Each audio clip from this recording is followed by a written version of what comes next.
Acuatico Beach Resort is one of those places that's almost impossible to make look bad on camera. The pool is beautiful, the beach is beautiful, the rooms look beautiful.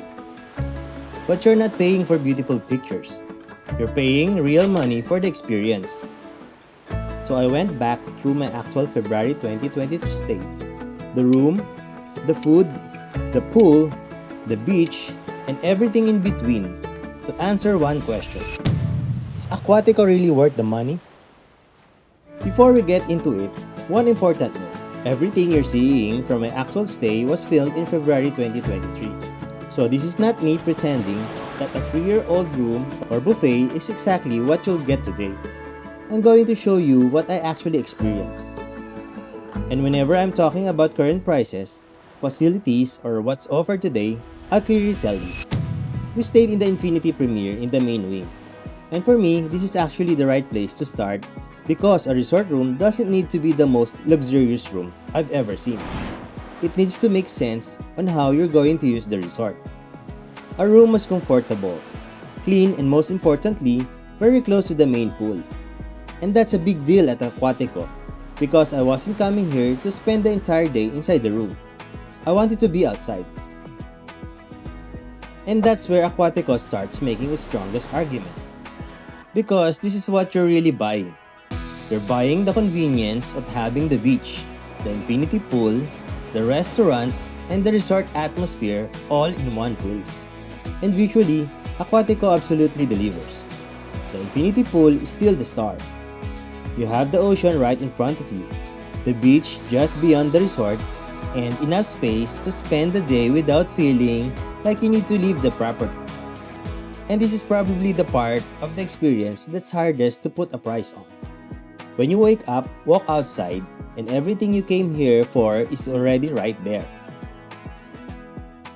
But if you're watching Shutterbug Foodie, you already know I wasn't going to review the resort without talking about the food.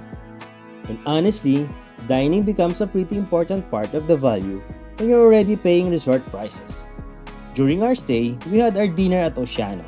And what I liked was that there was enough variety that everyone could build a plate around what they actually wanted. You had Filipino-inspired dishes, international selections, meat, seafood, vegetables, and desserts. And during our February 2023 stay, the dinner teams gave the buffet a little more variety rather than making every night feel exactly the same. These are the actual meals we experienced during that trip.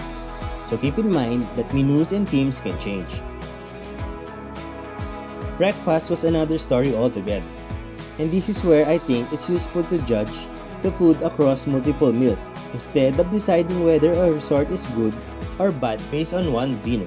By lunch, we were into heavier dishes like fried chicken, pasta, seafood, and different plated options. And yes, dessert counts. And at night, the whole experience changes. A drink by the pool, the lights, the water, and the ocean in the background. This is where the resort starts feeling less like accommodation and more like an escape. We also had a massage at Simona Spa. I don't have enough clean footage to give you a proper visual review of the treatment itself, so I'm not going to pretend I do. But the spa was another option to add a little more relaxation to the stay. And if you're coming here with kids, this is another reason the main wing makes sense. There's a dedicated kids play area. You're close to the main pool and beach, and you don't have to constantly move around the property to keep everyone entertained. The resort currently lists the kids play area on the ground floor on the main wing. Little things like the souvenir shop contributes to that feeling that you don't really need to leave the property once you're here. And that's exactly an important part of Acuatico value. It's not necessarily about getting the cheapest room.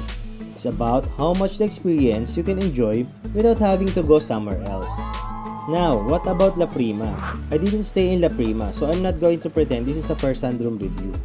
But if you're comparing the two today, La Prima is Acuatico's more exclusive wing. It's located away from the main pool and beach and has its own private pool, bar, and restaurant. There are also premium rooms, including a La Prima suite with its own private jacuzzi. So if the main wing is about close to the action, La Prima is really about privacy and more premium experience. There's another option that changes the math completely. You don't necessarily have to stay overnight.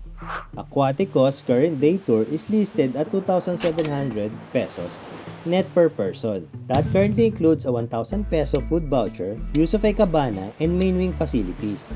So if your goal is simply to experience the pool, beach and resort atmosphere, this is the number I'd compare against the total cost of staying overnight. But was everything perfect? No. During our February 2023 stay, the playroom was under renovation, so I couldn't personally review that facility.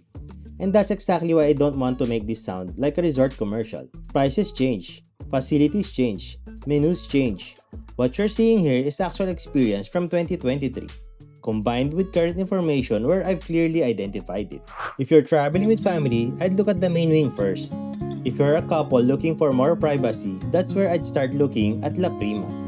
If food is a major part of your resort experience, Acuatico gives you enough dining variety that it becomes part of the vacation rather than just something you have to do.